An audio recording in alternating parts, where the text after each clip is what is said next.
ನಿಮ್ಮ favourite serials ಈಗ ಟಿವಿಗಿಂತ ಮುಂಚೆ ಸನ್ ನೆಕ್ಸ್ಟ್ ಆಪ್ ನಲ್ಲಿ ಜಾಲಿಯಾಗಿ ಎಲ್ಲರಿಗಿಂತ ಮುಂಚೆ ನೋಡಿ. ಈಗಲೇ ಸನ್ ನೆಕ್ಸ್ಟ್ ಆಪ್ ಡೌನ್ಲೋಡ್ ಮಾಡಿ ಮತ್ತು ಸಬ್ಸ್ಕ್ರೈಬ್ ಮಾಡ್ಕೊಳ್ಳಿ. ಎಲ್ಲ ಕ್ಲಿಯರ್ ಆಗೇ ಇತ್ತು. ಇವಳ ಪ್ರಕಾರ ನನ್ನ ಮಣಿ ಬಂದು ದೆವ್ವಾಗಿ ಇವಳನ್ನ ಹೆದರಿಸಿದ್ಲಂತೆ. ಇದನ್ನ ನಾನು ನಂಬಬೇಕು. ನೋಡು, ಈ ಕಥೆನ ಮನೇಲಿ ಬೇರೆ ಯಾರ ಹತ್ರನೂ ಹೇಳಕ್ ಹೋಗ್ಬೇಡ. ಆಮೇಲೆ ಮಣಿ ಹುಚ್ಚಿ ಪಟ್ಟ ಕಟ್ಟಿ ಆಸ್ಪತ್ರೆಗೆ ಸೇರಿಸಿದಾಗೆ ನಿನ್ನೂ ಸೇರಿಸ್ಬಿಡ್ತಾರೆ. ಸರ್, ಹಾಗಿದ್ರೆ ನಾನ್ ನೋಡಿದ್ದು, ಪ್ರಜ್ಞೆ ತಪ್ಪಿದ್ದಿದ್ದು ಇವೆಲ್ಲ ನಿನ್ ಭ್ರಮೆ. ಕರ್ಣ ಏನೋ ಸಲೀಸಾಗಿ ಇದೆಲ್ಲ ಭ್ರಮೆ ಅನ್ಬಿಟ್ಟ. ಆದ್ರೆ ನಿಜ ಯಾವುದು, ಭ್ರಮೆ ಯಾವುದು ಅಂತ ಗೊತ್ತಾಗದೆ ಇರೋಷ್ಟು ಚಿಕ್ಕ ಹುಡುಗಿನ ನಾನು. ಜೊತೆಗೆ ಎಲ್ರೂ ಹಾಗೆ ಹೇಳಿ ನನ್ ಕಣ್ಣನ್ನ ನಾನೇ ನಂಬದೇ ಇರೋ ಹಾಗೆ ಮಾಡ್ತಿದಾರಲ್ಲ. ಇಲ್ಲ, ಪ್ರಿಯಾ ದೆವ್ವ ಆಗಿರೋದು ಖಂಡಿತ. ಹೌದು, ನಿನ್ನೆ ಬಂದವಳು ಇವತ್ ಮತ್ತೆ ಬರಲ್ಲ ಅನ್ನೋದಕ್ಕೆ ಏನ್ ಗ್ಯಾರಂಟಿ? ಅವಳು ದೆವ್ವ ಆಗಿರೋದೇ ನನ್ ಮೇಲೆ ಸೇಡ್ ತಿರ್ಸ್ಕೊಳಕ್ಕೆ ಅಂದ್ಮೇಲೆ ಇವತ್ತು ಬರ್ತಾಳೆ, ನಾಳೆನೂ ಬರ್ತಾಳೆ, ನನ್ ಜೀವ ತಗೊಂಡ್ ಹೋಗೋ ತನಕ ಬರ್ತಾನೆ ಇರ್ತಾಳೆ. ಹಾಗಾದ್ರೆ ಇಷ್ಟರಲ್ಲಿ ನನ್ನ ಆಯುಸ್ಸು ಮುಗ್ದೋಗುತ್ತಾ? ಅವಳ ಕೈಗೆ ಸಿಕ್ಕಿ ನರಳಿ ನರಳಿ ರಕ್ತ ಕಾರ್ಕೊಂಡ್ ಸತ್ತೇ ಹೋಗ್ತೀನ? ನೋ, ನನ್ ಸಾಯ್ಬಾರ್ದು. ನನ್ ಸೇಡ್ ತೀರಿಸ್ಕೊಳ್ಳೋವರೆಗೂ ಸಾವು ನನ್ನ ಹತ್ರಕ್ಕೂ ಬರಬಾರ್ದು. ಈಗೇನ್ ಮಾಡ್ಲಿ? ದೇವ್ರೆ, ನೀನೇ ನನ್ಗೊಂದ್ ದಾರಿ ತೋರಿಸ್ಬೇಕು.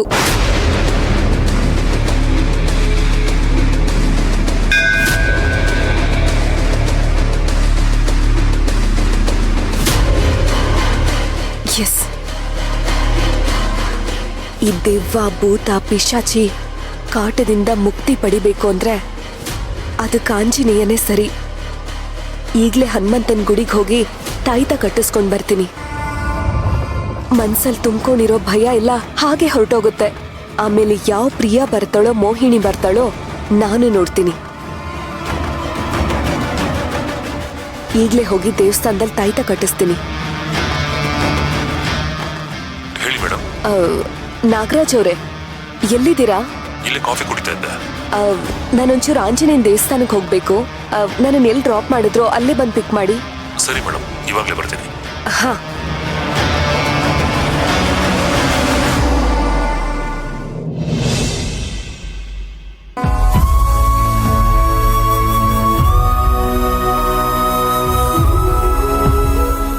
ಬನ್ನಿಮ್ಮ.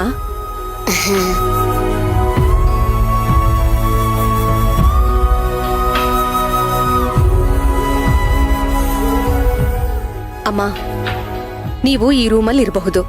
ಇಲ್ಲಿ ನಿಮ್ಗೆ ಎಲ್ಲ ಅನುಕೂಲನೂ ಇದೆ. ಫ್ಯಾನ್ ಇದೆ, AC ಇದೆ, ಗೀಸರ್ ಇದೆ. ನಿಮ್ಗಿನ್ನೂ ಏನಾದ್ರೂ ಬೇಕಿದ್ರೆ ನನ್ನನ್ನು ಕೇಳಿ, ನಾನ್ ನಿಮಗ್ ತಂದ್ಕೊಡ್ತೀನಿ. ನೀವು ಸ್ವಲ್ಪ ಹೊತ್ತು ಇಲ್ಲೇ ರೆಸ್ಟ್ ಮಾಡ್ತಾ ಇರಿ. ನಾನ್ ಹೋಗಿ ಬೇರೆ ಪಿಲ್ಲೋ ಕವರ್ಸ್, ಬೆಡ್ಶೀಟ್ ಎಲ್ಲ ತಗೊಂಡ್ ಬರ್ತೀನಿ.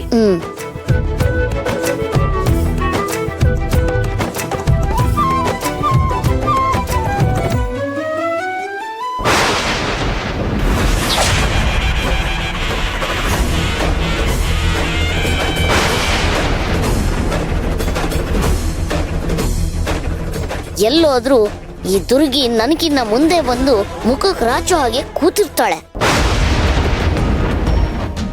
ಇವಳಿದ್ದ ಕಡೆ ನನ್ನ ಕೆಲಸ ಕಾರ್ಯ ಯಾವುದು ನಡೆಯೋದೇ ಇಲ್ಲ.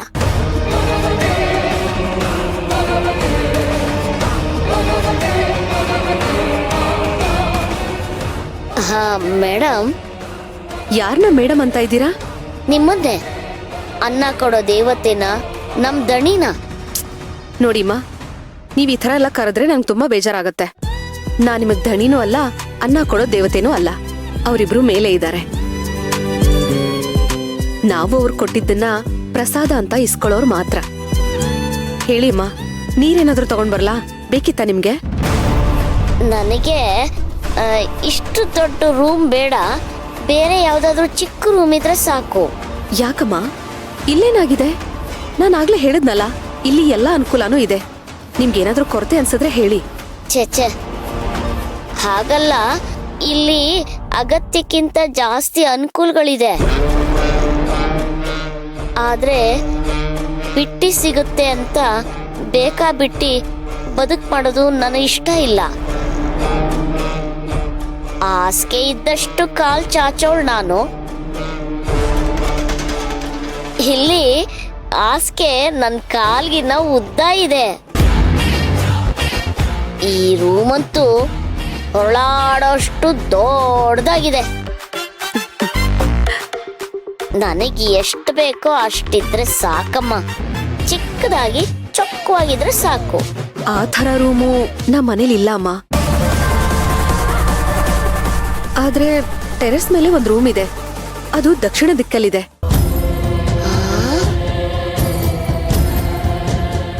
ರೋಗಿ ಬಯಸಿದ್ದು ಹಾಲು ಅನ್ನ, ವೈದ್ಯ ಹೇಳಿದ್ದು ಹಾಲು ಅನ್ನ. ನನಗ್ ಬೇಕಾಗಿರೋದು ದಕ್ಷಿಣದ ಬಾಗ್ಲು ರೂಮೇ. ದಕ್ಷಿಣಕ್ಕೆ ಬಾಗ್ಲಿದೆಯಲ್ಲ, ಹಾಗಾಗಿ ಅದು ವಾಸ್ತು ಪ್ರಕಾರ ಅಷ್ಟು ಸರಿ ಇಲ್ಲ. ಅದಕ್ಕೆ ನಮ್ಮ ಮನೆಯಲ್ಲಿ ಯಾರು ಅದನ್ನ ಉಪಯೋಗಿಸೋದಿಲ್ಲ. ಅದನ್ನ ಸ್ಟೋರ್ ರೂಮ್ ತರ ಸದ್ಯಕ್ಕೆ ಯೂಸ್ ಮಾಡ್ತಾ ಇದೀವಿ. ಓ, ನೀವು ಬೇಡವಾಗಿರೋದನ್ನೆಲ್ಲ ತಲೆಗೆ ಹಚ್ಕೋಬೇಡಿ, ಇಲ್ಲೇ ಇರಿ, ಏನು ಸಮಸ್ಯೆ ಇಲ್ಲ. ಯಾರು ಹೇಳಿದ್ದು? ಎಷ್ಟೋ ಮನೆಗಳು ದಕ್ಷಿಣ ದಿಕ್ಕಲ್ಲೇ ಇರತ್ತೆ, ಅಲ್ಲಿ ವಾಸ ಮಾಡ್ಕೊಂಡು ಚೆನ್ನಾಗೇ ಇರ್ತಾರಲ್ಲ. ಆ, ಅದೆಲ್ಲ ಅವ್ರವ್ರ ಭಾವಕ್ಕೆ. ನನಗೆ ಆ ರೂಮೇ ಸಾಕು. ಅಮ್ಮ ತುಂಬಾ ಚಿಕ್ಕದದು. ನಾನು ಮನೆ ಕೆಲಸದವಳು, ನನಗೆ ಅಲ್ಲೇ ಸರಿ. ಈ 3 ಅಡಿ ದೇಹಕ್ಕೆ ಇನ್ನೇನ್ ಬೇಕಮ್ಮ? ನನ್ನನ್ನ ಹೋಗಿ ಬನ್ನಿ ಅನ್ನೋದು, ನಿಮ್ಮನ್ನ ನೀವೇ ಹೀಯಾಳಿಸ್ಕೊಳ್ಳೋದು, ಇದ್ಯಾವುದು ನನಗಿಷ್ಟ ಆಗಲ್ಲ. ಅದೆಲ್ಲ ಇವತ್ತಿಗೆ ಕೊನೆ ಆಗ್ಬೇಕು. ಇಲ್ಲ ಅಂತಂದ್ರೆ ನನಗೆ ಸಿಕ್ಕಾಪಟ್ಟೆ ಕೋಪ ಬರುತ್ತೆ.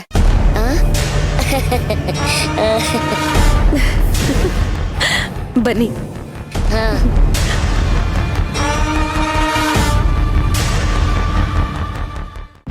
ಅರ್ಜುನ, ನೀನ್ ಮಾಡಿದ್ದು ನಿನಗೆ ಸರಿ ಅನ್ಸುತ್ತೇನೋ? ನೀನ್ ಸ್ವಲ್ಪನಾದ್ರೂ ಬುದ್ಧಿ ಬೇಡವಾ?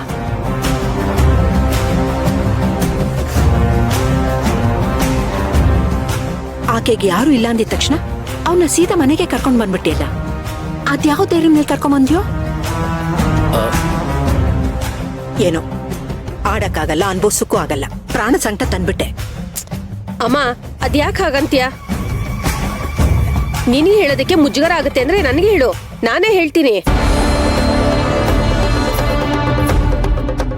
ನಿಮ್ಮನ್ನ ನಮ್ಮ ಮನೇಲಿ ಇಟ್ಕೊಳಕ್ಕೆ ಇದೇನ್ ಧರ್ಮಛತ್ರ ಅಲ್ಲ. ನೀವ್ ಇಲ್ಲಿಂದ ಜಾಗ ಖಾಲಿ ಮಾಡಿ ಅಂತ ಮುಖದ ಮೇಲೆ ಹೊಡೆದಾಗ ಹೇಳ್ ಕಳಿಸ್ತೀನಿ. ಅದ್ ನಿಮ್ ಹುಟ್ಕೊಳ ತಾನೆ, ಹೇಳ್ದೆ ಇನ್ನೇನ್ ಮಾಡ್ತೀರಾ? ಅತ್ತೆ, ಅವರು ತಮ್ಮ ಜೀವನು ಲೆಕ್ಕಿಸದೆ ನನ್ನ ಹೆಂಡತಿನ ಕಾಪಾಡಿದ್ದಾರೆ. ಒಂದ್ ವೇಳೆ ನಿಮ್ ಗಂಡ ಮಕ್ಕಳನ್ನ ಅವ್ರೇನಾದ್ರೂ ಕಾಪಾಡಿದ್ರೆ ನೀವ್ ಇದೇ ಮಾತು ಹೇಳ್ತಿದ್ರಾ? ಮನುಷ್ಯನಿಗೆ ಕೃತಜ್ಞತೆ ಅನ್ನೋದು ಬೇಕು ಅತ್ತೆ. ಮಾಡಿದ ಸಹಾಯಕ್ಕೆ ಪ್ರತಿಯಾಗಿ ನಾವು ಏನಾದ್ರೂ ಮಾಡ್ಬೇಕಾಗತ್ತೆ. ಅದು ಬಿಟ್ಟು ಅವ್ರು ಕಷ್ಟದಲ್ಲಿದ್ದಾರೆ ಅಂತ ಗೊತ್ತಿದ್ದು ತುಳಿಯಕ್ ಹೋಗ್ಬಾರ್ದು. ಇನ್ನಷ್ಟು ಅವಮಾನ ಮಾಡಿ ಅವ್ರಿಗೆ ನೋವು ಕೊಡಬಾರ್ದು. ನೋಡರ್ಜುನ, ಆಕೆ ಕಷ್ಟದಲ್ಲಿದ್ದಾಳೆ, ಮನೆ ಮಠ ಕಳ್ಕೊಂಡು ದಿಕ್ಕು ದೆಸೆ ಇಲ್ದಲೇ ಇದ್ದಾಳೆ. ಅದನ್ನೆಲ್ಲ ನಾನು ಒಪ್ಕೋತೀನಿ. ಆ ವಿಷಯದಲ್ಲಿ ನನಗೂ ಬೇಜಾರಾಗಿದೆ. ಹಾಗಂತ ಮನೆಗೆ ಕರ್ಕೊಂಡ್ ಬಂದು ಇಟ್ಕೊಳ್ಳೋದಲ್ಲ.